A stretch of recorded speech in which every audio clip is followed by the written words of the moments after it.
پنجاب میں بلدیاتی انتخابات کے حوالے سے ہم آرڈر پاس کریں گے۔ یہ جناب سکندر سلطان راجہ نے کہا ہے جی کہ ہم آرڈر پاس کریں گے اور آپ کو بہت جلد آرڈر مل جائے گا۔ اب سکندر سلطان کون سا آرڈر پاس کریں گے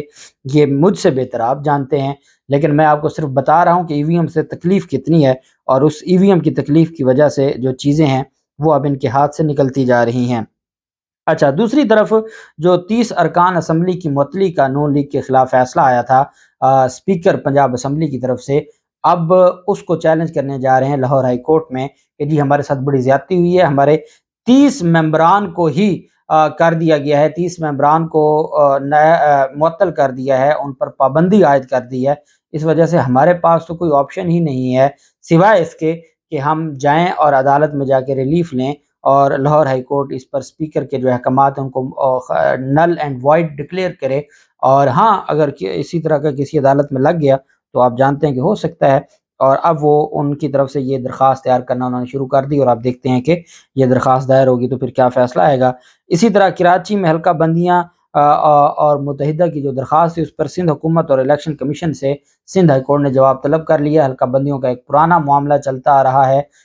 سندھ میں، اور ایم کیو ایم کی درخواست پر اب یہ جواب طلب کیا گیا ہے الیکشن کمیشن سے بھی اور سندھ حکومت سے بھی۔ دیکھتے ہیں وہ معاملہ کہاں جاتا ہے۔ جبکہ دوسری طرف الیکشن کمیشن کے قانونی ماہرین، جو میں نے آپ کو بتایا تھا کہ سکندر سلطان راجہ نے آئین کے آرٹیکل 63(1)P کی تشریح کے لیے قانونی ماہرین کو طلب کر لیا تھا، قانونی ماہرین نے یہ بتایا ہے، چیف الیکشن کمشنر کو یہ بات سمجھائی ہے کہ عمران خان الیکشن لڑنے کے اہل ہیں، وہ جو 30 اکتوبر کو ضمنی الیکشن ہو رہا ہے وہ اس الیکشن میں حصہ لینے کے اہل ہیں، اور انہوں نے کہا کہ جو 63(1)P کی روشنی میں صرف موجودہ سیٹ سے وہ نااہل ہوتے ہیں اور وہ ڈی سیٹ ہو جاتے ہیں، اور اس فیصلے کی روشنی میں وہ اس حد تک میاں والی کی سیٹ کی حد تک وہ نااہل تھے، ڈی سیٹ ہو گئے، اور اب وہ اگلا جو الیکشن ہے ضمنی الیکشن جو 30 اکتوبر کو ہے وہ لڑنے کے اہل ہیں۔ اب مجھے بتائیں عمران خان کو کوئی نقصان ہوا؟ نہیں ہوا، اور اب یہ معاملہ اسلام آباد ہائی کورٹ میں بھی شاید آج اس کے اوپر سماعت ہو یا کل ہو، تو یہ تو فیصلہ ویسے ہی معطل ہو جائے گا، لیکن عمران خان کا یہ کچھ بھی نہیں بگاڑ سکے۔ اتنا تماشا کیا انہوں نے، اتنا تماشا کیا عمران خان کی توشہ خانہ کو لے کر، لیکن اس میں سے نکلا کیا؟ وہ سیٹ انہوں نے ڈی سیٹ کیا جس کا عمران خان ان کو کہہ رہے تھے، ان کے منہ پر استعفیٰ مارا اور کہتے تھے میرا استعفیٰ منظور کرو، اور وہ استعفیٰ منظور ہونے کی بجائے وہ سیٹ ختم ہو گئی، اور عمران خان باقی 6 سیٹوں سے جیت کے بیٹھے ہیں، تو جس وقت چاہیں وہ اپنے تفصیلات جمع کروائیں، جو اخراجات کی ان کا نوٹیفیکیشن جاری ہو، وہ حلف لے لیں، ان کو کیا ضرورت ہے، وہ 6 سیٹوں سے جیت کے بیٹھے ہیں 30 اکتوبر کو وہ اگلی سیٹ سے بھی جیت جائیں گے، پھر آپ کے ہاتھ تو کچھ نہیں آئے گا۔ یہ ان کو ایک تاریخی شکست ہے موجودہ جو امپورٹڈ حکومت ہے، اور ان کی طرف سے یہ کہا گیا ہے کہ عمران خان ضمنی الیکشن میں حصہ لے سکتے ہیں، اور جو ریٹرننگ افسر تھے کرم کے ان کو یہ جواب بھجوا دیا گیا ہے کہ عمران خان الیکشن لڑ سکتے ہیں، اور عمران خان اہل قرار دے دیے گئے ہیں۔ دوسری طرف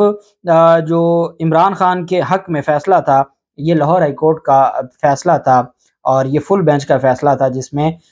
شو کاز نوٹس جو توہین الیکشن کمیشن کے شو کا نوٹس معطل کیے تھے، اس معطلی کے فیصلے، یہ انٹرم آرڈر ہے، ہم کبھی بھی انٹرم آرڈر کو، ہماری جو بڑی عدالتیں ہیں، جب J I T Sania Model Town کی جے آئی ٹی پر انٹرم ریلیف ملا تھا شریف خاندان کو، تو اس کے خلاف پاکستان عوامی تحریک نے سپریم کورٹ میں درخواست دائر کی تھی، سپریم کورٹ نے کہا تھا ہم انٹرم آرڈر کو نہیں چھیڑ سکتے، اور 3 ماہ کی ڈائریکشن دی تھی جو 3 سال ہو گئے ہیں، اور لاہور ہائی کورٹ نے سپریم کورٹ کی ڈائریکشن پر عمل درآمد نہیں کیا۔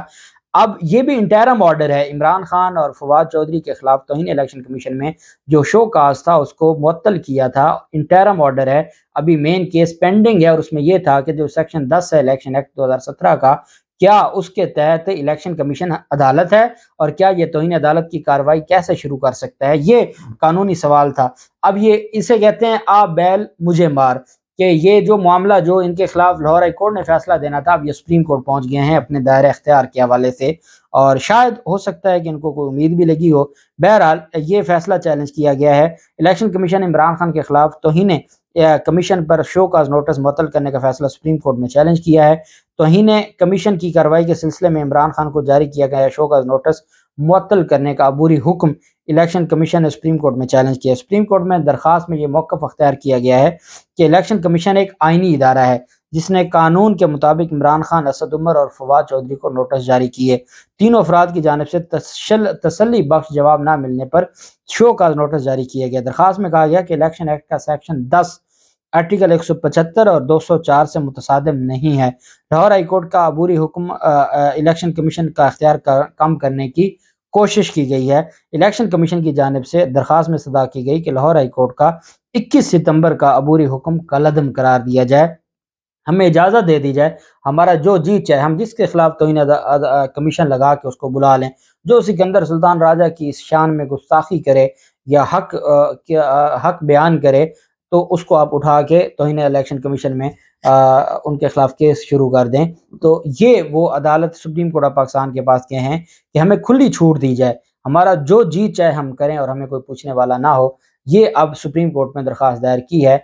لاہور ہائی کورٹ کے فیصلے کے خلاف، اور مجھے نہیں لگتا کہ انٹرم آرڈر کو سپریم کورٹ چھیڑے گی، اور اگر سپریم کورٹ چھیڑے گی تو یہ بھی ہو سکتا ہے کہ لاہور ہائی کورٹ سے زیادہ تگڑا فیصلہ ان کے خلاف دے دے، کیونکہ تشریح ہونی ہے آرٹیکل 10 کی کہ آیا آرٹیکل 10 آئین کی خلاف ورزی ہے یا نہیں ہے، کیونکہ آئین پاکستان کا آرٹیکل 204 کہتا ہے کہ کورٹ سے مراد ہائی کورٹ یا سپریم کورٹ ہے، تو پھر یہ کیسے توہین عدالت کی آرٹیکل 204 کے تحت کارروائی کر سکتے ہیں۔ اب دیکھتے ہیں سپریم کورٹ سے کیا جواب آتا ہے۔ جو بھی تفصیلات ہوں گی آپ کے ساتھ شیئر کرتے رہیں گے۔ اللہ پاک پاکستان کامیاب و ناصر ہو۔ بہت شکریہ۔ اللہ حافظ۔ پاکستان زندہ باد۔